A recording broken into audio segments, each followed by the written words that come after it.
అందరికీ నమస్కారం. అమ్మ మాట అమ్మాయి బాట ఛానల్కి స్వాగతం. కథ చెప్పుకుందామా? తపఃఫలం.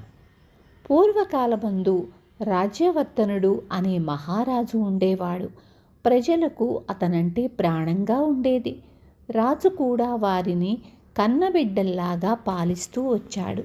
ఒకనాడు భర్తకు తలంటి పోస్తూ రాణి కంటతడి పెట్టింది. అది చూసి రాజు ఆమెను కారణం అడిగాడు. అందుకు రాణి, కారణం ఏమిటని చెప్పను, మీ తల వెంట్రుకలు నెరిసిపోతున్నాయి, ముసలితనం పైబడిందే అని దుఃఖం వచ్చింది అన్నది కళ్ళనీళ్లు తుడుచుకుంటూ. ఇది విని రాజు, ఇందుకోసమేనా నీ విచారం? ముసలితనం అందరికీ వస్తుంది, దానితో పాటు మరణం కూడా వెంటాడుతూ ఉంటుంది.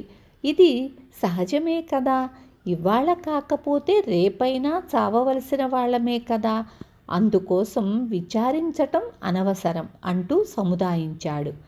కానీ రాణికి విచారం తగ్గలేదు. తన భర్తకు ఆయుర్వృద్ధి కలిగించవలసిందంటూ ఆమె ముక్కోటి దేవతలను ప్రార్థించసాగింది. భార్య విచారాన్ని చూసి రాజ్యవర్ధనుడు కూడా కుంగిపోసాగాడు. అతడు క్రమంగా రాజ్య వ్యవహారాలే పట్టించుకొనని దశకు దిగజారిపోయాడు. ఈ పరిస్థితిలో మంత్రి ఏమి చేస్తే బాగుంటుందా అని ఆలోచించాడు.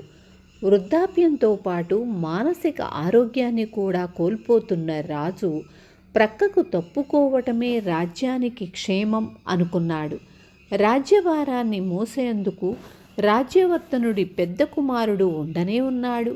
మంత్రి రాజుతో ఉన్న పరిస్థితి దాపరికం లేకుండా మనవి చేసుకున్నాడు. సరే, రాజ్యవర్ధనుడు పెద్ద కొడుకును రాజుగా చేసి తాను తపస్సు చేసుకునేందుకు అడవులకు వెళ్ళిపోదామనుకున్నాడు. మరునాడే రాజు పురోహితుణ్ణి పిలిపించి అందుకు తగిన ముహూర్తం పెట్టమన్నాడు. కానీ ప్రజలు ఊరుకోలేదు. వాళ్ళు రాజుతో, ప్రభు, ఇన్నాళ్ళు మమ్మల్ని కన్నబిడ్డల్లాగా చూస్తూ వచ్చారు, ఈనాడు మమ్మల్ని వదిలిపెట్టి పోతున్నారంటే మాకు విచారం కలుగుతోంది. మీరు ఇక్కడే ఉండిపోండి, మా మాట కాదు అంటే మేము కూడా మీతో పాటు వస్తున్నాము అన్నారు ఏకకంఠంగా. అందుకు రాజు, మానవుడికి పుట్టుకతోనే చావు ఉంది, ఎవరైనా చావక మానరు. నేను అడవులలోకి వెళ్ళకపోయినా నన్ను మరణం వెంటాడుతూనే ఉంటుంది. కనుక ఈ ముసలితనంలోనైనా తపస్సు చేసుకుంటూ కాలం గడుపుతాను. మీరేమీ భయపడకండి, మీకు మరో రాజును నియమించే వెళుతున్నాను కదా అన్నాడు. అయినా ప్రజలు ఊరుకోలేదు. వాళ్లల్లో ముఖ్యులు పుణ్యక్షేత్రాలకు వెళ్ళి తమ రాజుకు ఆయువు వృద్ధి కావాలని తపస్సు చేయసాగారు. అలా వాళ్ళు నెలల తరబడి తమ రాజు కోసం తపస్సు చేశారు. అప్పుడు వాళ్లకు ఒక గంధర్వుడు కనపడి, మీరంతా ఆ ప్రత్యక్ష దైవం సూర్యభగవానుణ్ణి గురించి కామరూప పర్వతం మీద తపస్సు చేయండి, ఆయనే మీ కోరిక తీరుస్తాడు అని చెప్పి అదృశ్యమయ్యాడు.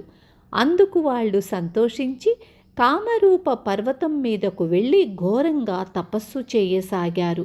కొంతకాలానికి సూర్యుడు ప్రత్యక్షమై, మీ కోరిక ప్రకారం రాజ్యవర్ధనుడు ఇంకా 1000 సంవత్సరాలు జీవిస్తాడు అని చెప్పి అదృశ్యమయ్యాడు.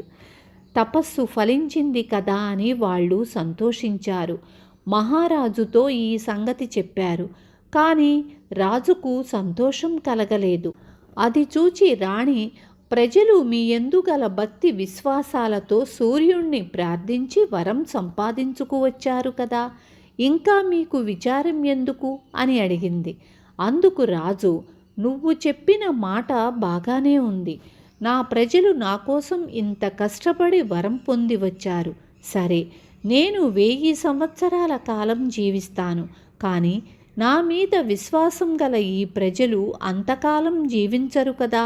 నాతో పాటు నా ప్రజలు కూడా 1000 సంవత్సరాలు జీవించి ఉండకపోతే నాకు సంతోషం ఎక్కడిది? కనుక నేను కూడా నా ప్రజలకు నేను ఉన్నంతకాలము ఆయుష్ సంపాదిస్తాను అని కామరూప పర్వతం మీదకు వెళ్ళి తపస్సు ప్రారంభించాడు. 1-2 సంవత్సరాలు గడిచాయి. రాజ్య వ్యవహారాలు కుంటుపడ్డాయి. అయినా ప్రజలు నీతివర్తనులు కనుక దేశంలో అరాచకం ప్రబలలేదు. తమ రాజు చేస్తున్న తపస్సు ఎప్పటికి ఫలిస్తుందో కదా అని ప్రజలు ఆతురత చెందసాగారు. ప్రతిదినం వేలాది మంది కామరూప పర్వతం దగ్గరకు వెళ్ళి రాజదర్శనం చేసుకోసాగారు. ఎట్టకేలకు సూర్యభగవానుడు రాజ్యవర్ధనుడి దీక్షకు మెచ్చుకున్నాడు. అతనికి ప్రత్యక్షమై, రాజా, నీ సద్బుద్ధికి మెచ్చాను. నీ తపస్సు ఫలించింది. ఇక నగరానికి వెళ్ళు.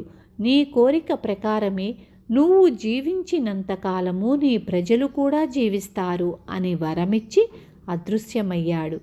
సూర్యభగవానుడి అనుగ్రహం వల్ల రాజ్యవర్ధనుడు, అతని ప్రజలు 1000 సంవత్సరాలు జీవించి సర్వ సౌఖ్యాలు అనుభవించారు. విన్నారు కదా. రేపు మళ్ళీ ఇంకొక మంచి కథతో మీ ముందుకొస్తాను.